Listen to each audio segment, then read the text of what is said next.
Hey there, Mama, and welcome back to the Moms Overcoming Overwhelm podcast, episode 16. I'm Emily McDermott, and I am here beside you on this journey as we work together to declutter your home, head, and heart. Last week, we spoke about the 3 little words that keep us stuck and derail our decluttering efforts, just in case.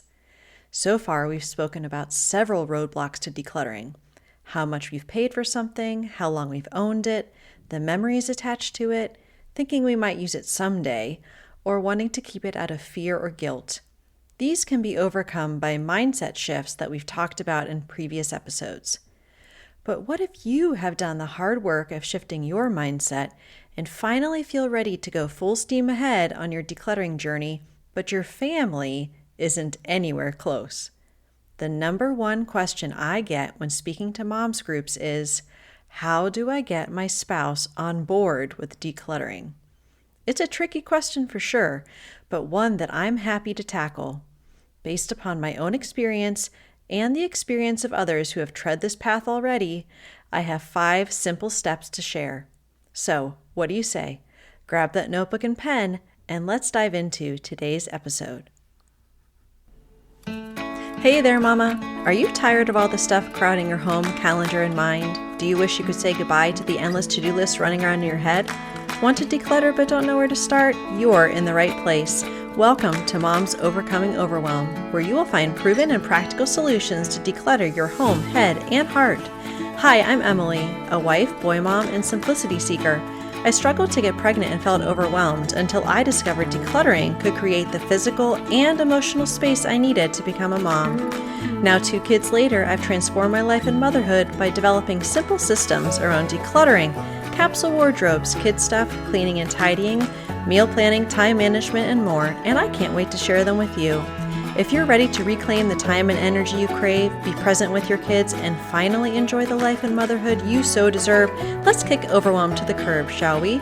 Grab your lukewarm coffee, your notebook and pen, and clear off some counter space. Let's do this. As a reminder, the 5-day decluttering challenge is starting on January 2nd in my free Facebook group. tinyurl.com/Moms Overcoming Overwhelm is where you can find us. How is this challenge different?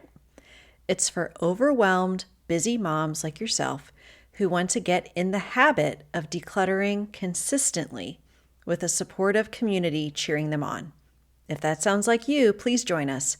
I can't wait to get to know you better. Okay, so let's get started, Mama, because I know you are very curious about these 5 steps. First, let's get on the same page about a few foundational things. Number 1, I realize that there are a multitude of relationships with significant others, but for the purposes of brevity, I'm going to use the term husband. Obviously, substitute whatever word fits your situation. Number 2, I am not going to speak about kids and getting them on board with decluttering in this episode, but I will talk about this at length in future episodes, I promise. Number 3, when I say we are getting our spouses on board with decluttering, I do not mean that magically they are going to start handing over all of their stuff for you to get rid of. Think about it this way. Let's say that one day you decide, after years of eating meat and dairy, you are going to become a vegan.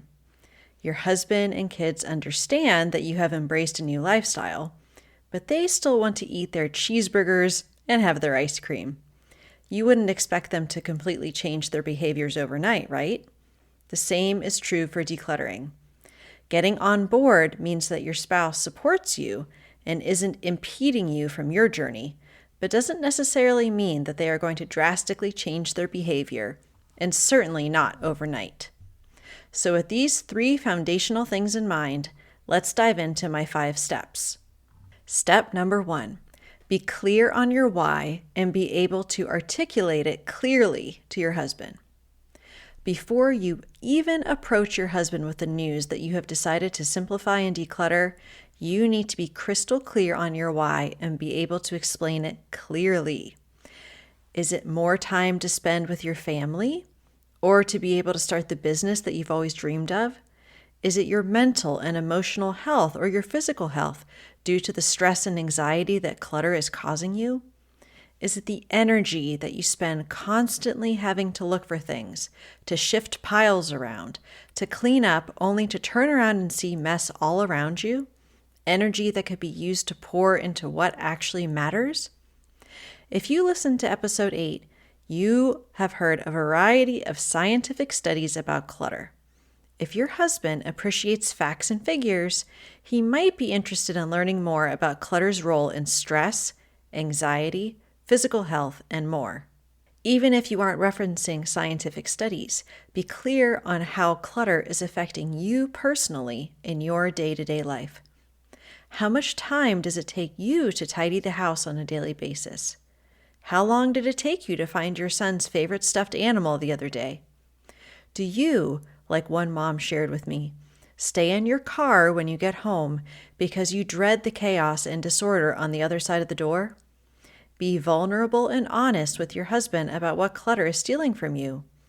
Also, be prepared to mention how it impacts your kids. As you may recall, too much stuff and too many choices impacts your kids as well.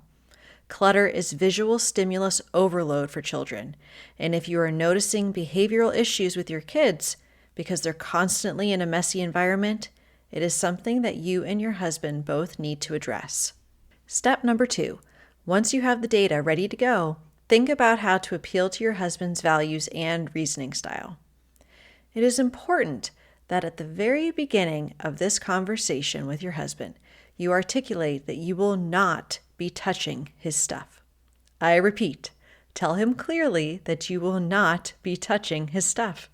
Remember, this is a lifestyle that you are embracing, and you will set the example for your husband by focusing on your own stuff first, and depending on the age of your kids and how you share responsibilities for their stuff, your kids' stuff next. When it comes to values, think about how your husband likes to spend his time and money. If he values experiences, explain how money spent on stuff you don't need or stuff that you could sell on Facebook Marketplace could go towards a family trip. If he's focused on your budget, talk about how less stuff means less time maintaining and cleaning, and more time being able to cook dinner rather than resorting to fast food or takeout. As for reasoning style, does your husband make decisions more based upon emotions or facts? If emotions, you can explain how you feel like your motherhood is being hijacked by your role as a full-time stuff manager, and you feel like you can't be present with your kids who are growing up too fast. If your husband prefers facts, you can share the clutter research or other data I mentioned in step 1. Step number 3, decide the best time to talk to your husband and put it on the calendar. Up to this point, you have collected data points and have prepared your discussion for the greatest chance of your husband being receptive to what you have to say.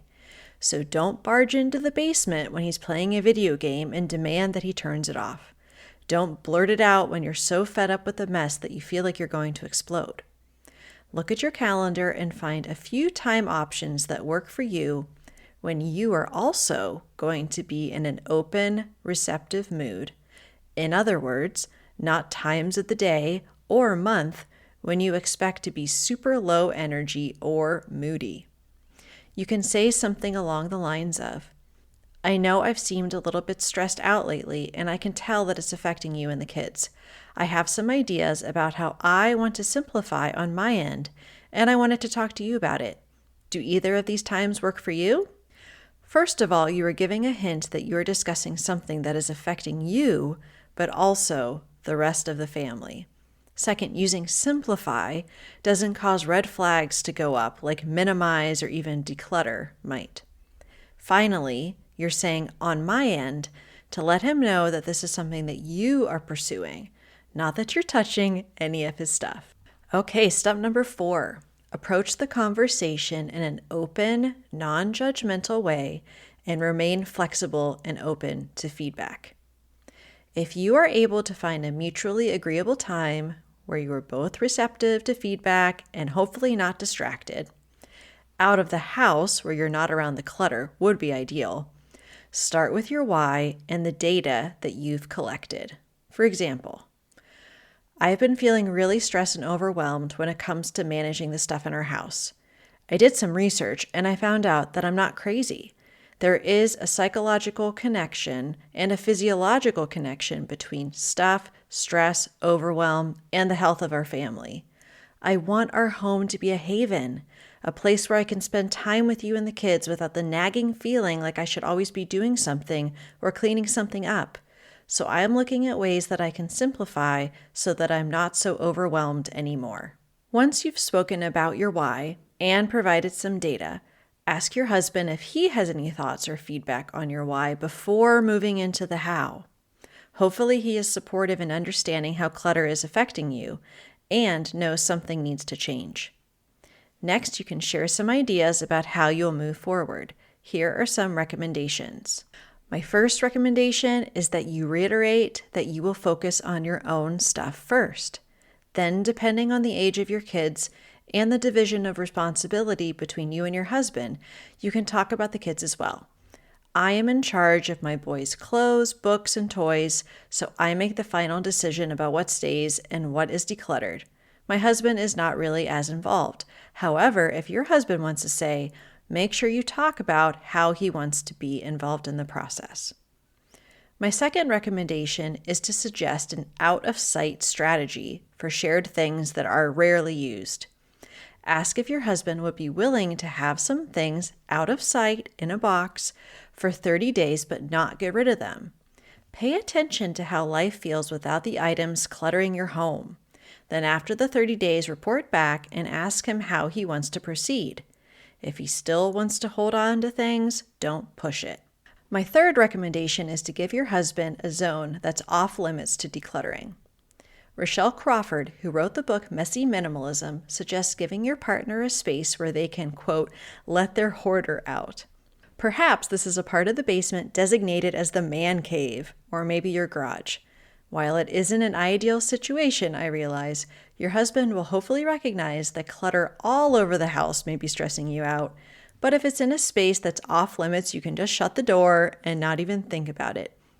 And you may want to make him responsible for cleaning that area.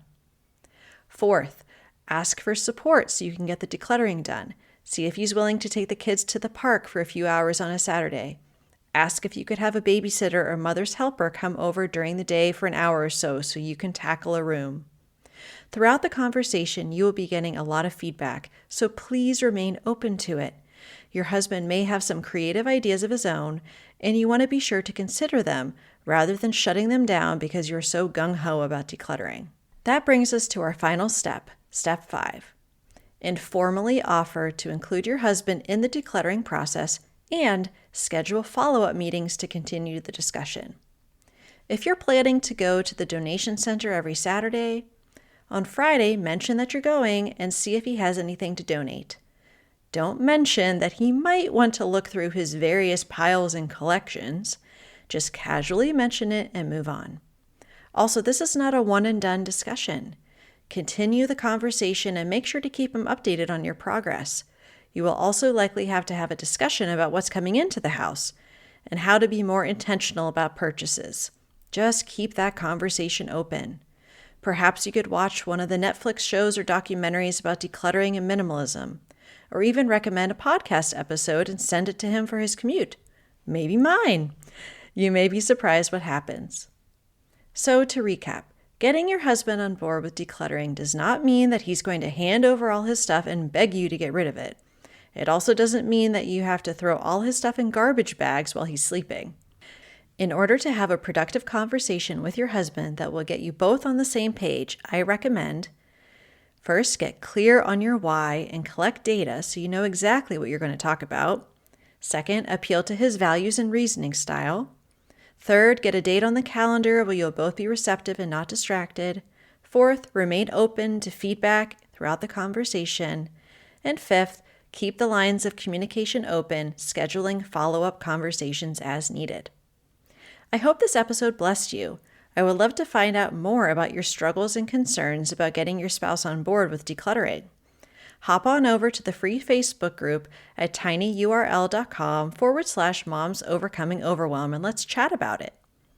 Next week, I will be bringing you a special conversation with Julia Ubenga from Rich in What Matters. She is going to share her story about simplifying and decluttering, and we're going to dive into decluttering our self-talk. I'll see you next week. Bye for now. If you like today's podcast, here's what you can do. Just take 30 seconds to leave me a review. I know you're a busy mama. You're overwhelmed, in fact. But 30 seconds of your day makes such an impact. I'll be blessed by your words. They'll definitely make my day.